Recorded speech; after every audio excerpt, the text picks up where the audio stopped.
This is a case study representing the intact post-operative Achilles tendon.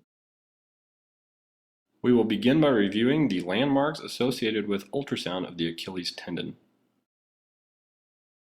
The first bone we have highlighted here is the tibia with the posterior landmark of the posterior malleolus. Also laterally, in green, we have highlighted the fibula, which is typically not associated in the Achilles tendon examination.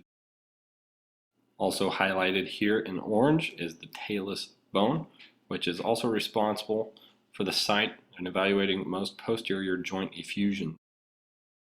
The last bone highlighted in red is the calcaneus, which will serve as our anchor point for the Achilles tendon.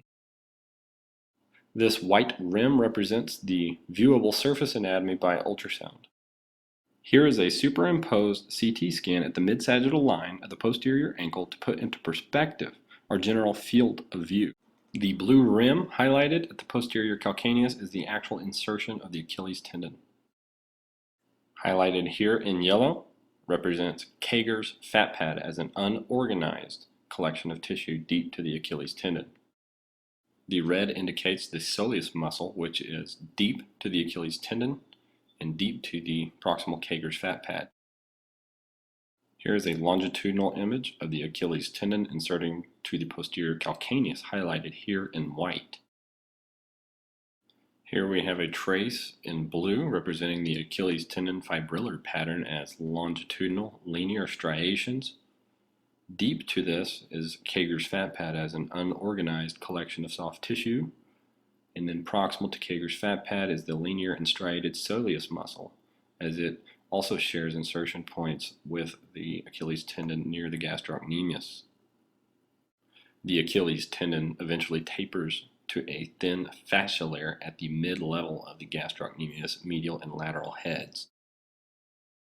Here is a cross-section of the calcaneus highlighted here in white, followed by a cross-section of the Achilles tendon superficially. Here we will see images of the normal intact postoperative Achilles tendon. Highlighted here is the posterior calcaneus in the mid-sagittal plane. Highlighted here in blue is the mid-sagittal Achilles tendon. Highlighted in red are the multiple sutures present throughout this postoperative Achilles tendon. The Kager's fat pad is compressed anteriorly, making it appear hyperechoic. Deep to the fat pad is flexor hallucis longus muscle before it becomes tendon. The light blue highlighted area represents where we would find a retrocalcaneal bursa. The Achilles tendon still tapers as it reaches the gastrocnemius, only thicker than in the normal images. Instead of the normally parallel surfaces of the Achilles tendon's anterior and posterior margin, we now have a swollen Achilles tendon.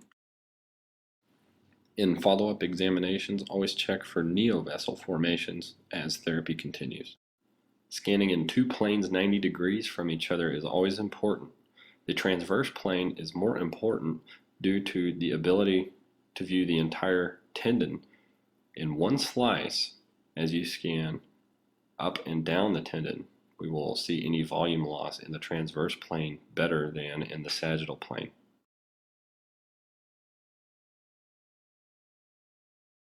In this calcific tendonitis study, the image on the left shows a large calculus deposit proximal to the insertion of the Achilles tendon.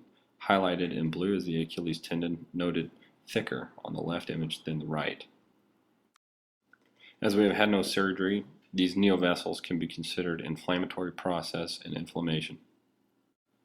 When utilizing Doppler, multiple sites should be sampled to ensure that this is not noise due to high gain. Also use pulse wave Doppler to ensure that this is truly flow.